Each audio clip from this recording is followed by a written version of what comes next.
আসসালামু আলাইকুম। সবার আগে বাছাই করা 10টি আন্তর্জাতিক খবর জানিয়ে দেব। প্রথমেই থাকছে শিরোনাম। তবে তার আগে অনুরোধ থাকবে ভিডিওটিতে একটি লাইক দিবেন।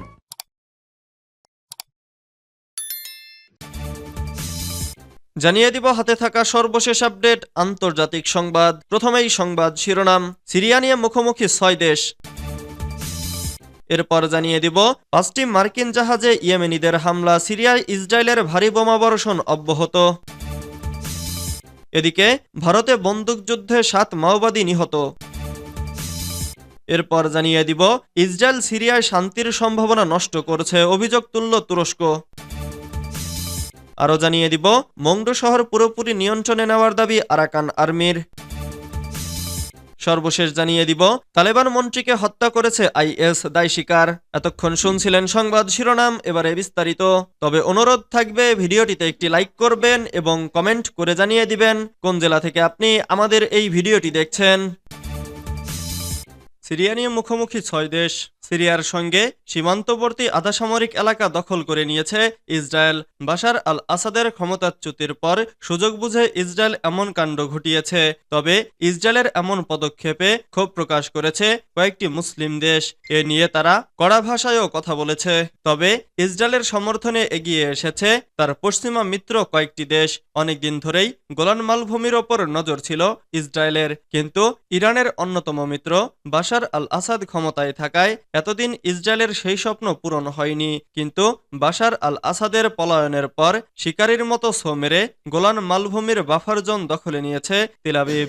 দেশটি বলছে নিজেদের নিরাপত্তার কারণেই এই অঞ্চল দখল করেছে তারা। তবে ইসরায়েলের প্রধানমন্ত্রী বেনিয়ামিন নেতানিয়াহুর কথায় ইঙ্গিত মিলছে অন্য কিছুর। তিনি বলেছেন এই অঞ্চল আজীবনের জন্য তাদের থাকবে।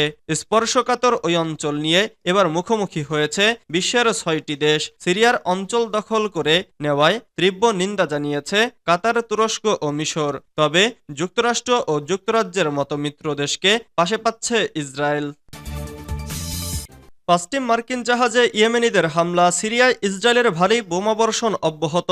ইসলামী প্রজাতন্ত্র ইরানের তেলমন্ত্রী মোহসেন পকনেজাদ 2025 সালে পেট্রোলিয়াম রপ্তানিকারক দেশ ওপেকের অন্তর্বর্তী প্রধান হিসেবে নির্বাচিত হন। 5টি মার্কিন জাহাজে ইয়েমেনের প্রতিরোধ যোদ্ধাদের হামলা, ইরানের পারমাণবিক কর্মসূচি সম্পর্কে 3টি ইউরোপীয় দেশের দাবি প্রত্যাখ্যান, 2025 সালে ইরানের ওপেকের সভাপতি হওয়া, সিরিয়ায় ইসরায়েলের বোমা হামলার প্রতি ব্রিটিশ সমর্থন, চাঁদ থেকে ফরাসি সৈন্য প্রত্যাহার সহ আরো কিছু সংক্ষিপ্ত খবর এখানে তুলে ধরা হলো। 5টি মার্কিন জাহাজে ইয়েমেনিদের ক্ষেপণাস্ত্র হামলা।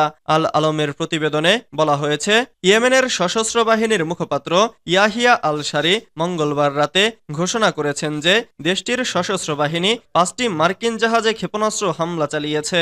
তিনি আরো জানান ইয়েমেনের সশস্ত্র বাহিনী জিবুতি বন্দর ত্যাগ করার পর 3টি আমেরিকান সাহায্য প্রেরণকারী জাহাজ এবং এডেন উপসাগরে 2টি আমেরিকান ডেস্ট্রয়ারকে ধ্বংস করে এই হামলা চালানো হয়। ব্রিটিশ প্রধানমন্ত্রীর কার্যালয়ে বলা হয়েছে সিরিয়ায় তাহরির আল শামকে সন্ত্রাসী সংগঠনের তালিকায় অন্তর্ভুক্ত করা হলেও তা আগামীতে এই গোষ্ঠীর সঙ্গে আলোচনায় কোনো বাধা হবে না। ব্রিটিশ প্রধানমন্ত্রীর কার্যালয় মঙ্গলবার এক বিবৃতিতে ঘোষণা করেছে যদিও হায়াত তাহরির আল শামের কার্যক্রম যুক্তরাজ্যে নিষিদ্ধ, তারপরও এই নিষেধাজ্ঞা লন্ডনে এই গোষ্ঠীর সাথে ভবিষ্যতে আলোচনার পথে কোনো বাধা হবে না। বুধবার সকালে ইহুদিবাদী ইসরায়েলের বিমান হামলার ফলে সিরিয়ার লাতাকিয়া এবং তারতুশ প্রদেশে ব্যাপক বিস্ফোরণের ঘটনা ঘটেছে বলে জানিয়েছে গণমাধ্যম। এর আগে ইসরায়েলি বাহিনী ঘোষণা করেছিল যে তারা সাম্প্রতিক দিনগুলোতে যুদ্ধজাহাজ, বিমানবন্দর, বিমান, ট্যাঙ্ক এবং ক্ষেপণাস্ত্র সহ সিরিয়ার বেশিরভাগ কৌশলগত অস্ত্রের মজুদ ধ্বংস করেছে। ইরানের আল আলম টিভি চ্যানেল জানিয়েছে লেবাননের হিজবুল্লাহ মঙ্গলবার এক বিবৃতিতে ঘোষণা করেছে যে আন্তর্জাতিক সম্প্রদায় এবং মুসলিম ও আরব দেশগুলো সিরিয়ার বর্তমান সংকটময় পরিস্থিতির জন্য দায়ী। হিজবুল্লাহ এই বিবৃতিতে নিরাপত্তা পরিষদ, আন্তর্জাতিক সম্প্রদায় এবং মুসলিম ও আরব দেশগুলোর কাছে সিরিয়ায় ইসরায়েলের হামলার নিন্দা জানানোর আহ্বান জানিয়েছে। ভারতে বন্দুকযুদ্ধে 7 মাওবাদী নিহত। ভারতের ছত্তিশগড়ে বস্তার অঞ্চলের অবুজমারে এলাকায় আবার পুলিশের সঙ্গে মাওবাদীদের বন্দুকযুদ্ধ হয়েছে। 7 ঘন্টার এই বন্দুকযুদ্ধে বৃহস্পতিবার নিহত হয়েছেন 7 জন মাওবাদী। আজ বৃহস্পতিবার সকালে রাজ্যের মুখ্যমন্ত্রী বিষ্ণু দেশাই সাংবাদিক বৈঠক করে অবুজ মাঢরে পুলিশ এবং মাওবাদীদের সংঘর্ষের এই খবর জানিয়েছেন। পুলিশ জানিয়েছে সকাল 10টায়ও এনকাউন্টার চলছে। পুলিশ সূত্রে খবর, গোয়েন্দাদের থেকে জানা গিয়েছিল অবুজমারের জঙ্গলে মাওবাদীরা লুকিয়ে রয়েছেন। তারপরেই বৃহস্পতিবার ভোরে ওই জঙ্গলে অভিযানে নেমেছিল district reserve guard, special task force, central reserve police force. Bastar police বিবৃতি দিয়ে জানিয়েছে ভোর 3টা থেকে শুরু হয় এনকাউন্টার। ইসরায়েল সিরিয়ায় শান্তির সম্ভাবনা নষ্ট করেছে, অভিযোগ তুলল তুরস্ক। ইসরায়েল সিরিয়ায় শান্তির সম্ভাবনা নষ্ট করছে বলে অভিযোগ তুলেছেন তুরস্কের পররাষ্ট্রমন্ত্রী হাকান ফিদান। তিনি বলেন, গাজা ধ্বংসকারী ইসরায়েল এখন আমাদের সিরীয় ভাই বোনদের ভবিষ্যতের জন্য হুমকি। হায়াত তাহরির আল শামের নেতৃত্বে বেশ কয়েকটি সশস্ত্র বিরোধী গোষ্ঠী নভেম্বরের শেষের দিকে একটি আকস্মিক আক্রমণ শুরু করে বেশ কয়েকটি প্রধান শহর দখলের পর অবশেষে রাজধানী দামেস্ক দখল করলে আসাদ পরিবার নিয়ে রাশিয়ায় পালিয়ে যান। সপ্তাহান্তে আসাদকে ক্ষমতাচ্যুত করার এই মিশনে সিরিয়ার কয়েকটি বিরোধী দলকে সমর্থন জানায় তুরস্ক। তুরস্কের পার্লামেন্টে ভাষণ দিতে গিয়ে ফিদান বলেন, সিরিয়ার জনগণ যে প্রক্রিয়ার মাধ্যমে শান্তি ও স্থিতিশীলতার দিকে এগিয়ে যাচ্ছে, ইসরায়েল তাতে বিপন্ন ঘটাচ্ছে।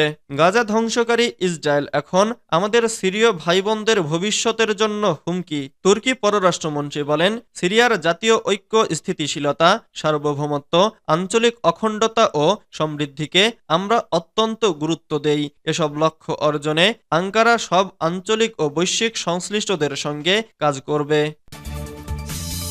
মংডু শহর পুরোপুরি নিয়ন্ত্রণে নেওয়ার দাবি আরাকান আর্মির।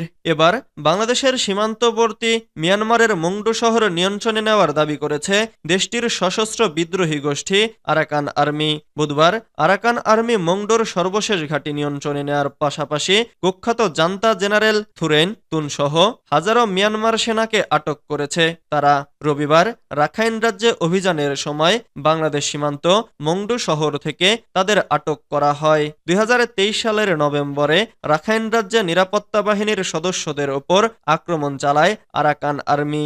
এরপর রাজ্যটিতে দুই পক্ষের মধ্যে লড়াই শুরু হয়। মঙ্গলবার এক বিবৃতিতে আরাকান আর্মি দাবি করে, মংডুর পুরো এলাকার ওপর সম্পূর্ণ নিয়ন্ত্রণ প্রতিষ্ঠা করেছে তারা। শহরটিতে 1,10,000-এর বেশি মানুষের বসবাস। বিবৃতিতে আরো বলা হয়, মংডুর কাছে জান্তার সর্বশেষ ঘাঁটি গত রবিবার সকালে দখল করে নেন আরাকান আর্মির সদস্যরা। এটি দখলে তাদের 2 মাস লড়াই করতে হয়েছে। ঘাঁটির কমান্ডার সহ জান্তার বেশ কিছু সেনাকে গ্রেফতার করা হয়েছে। তালেবান মন্ত্রীকে হত্যা করেছে আইএস, দায় স্বীকার। আফগানিস্তানে স্বরাষ্ট্র মন্ত্রণালয়ের ভেতরে ঢুকে আত্মঘাতী বোমা হামলা চালিয়ে তালেবান সরকারের উদ্বাস্তু বিষয়ক ভারপ্রাপ্ত মন্ত্রী খলিল হাক্কানিকে হত্যার দায় স্বীকার করেছে ইসলামিক জঙ্গি গোষ্ঠী ইসলামিক স্টেট গ্রুপ। স্থানীয় সময় বুধবার কাবুলে ওই হামলার ঘটনা ঘটে। বৃহস্পতিবার আফগান গণমাধ্যম আমুটিভি এক প্রতিবেদনে এসব তথ্য জানিয়েছে।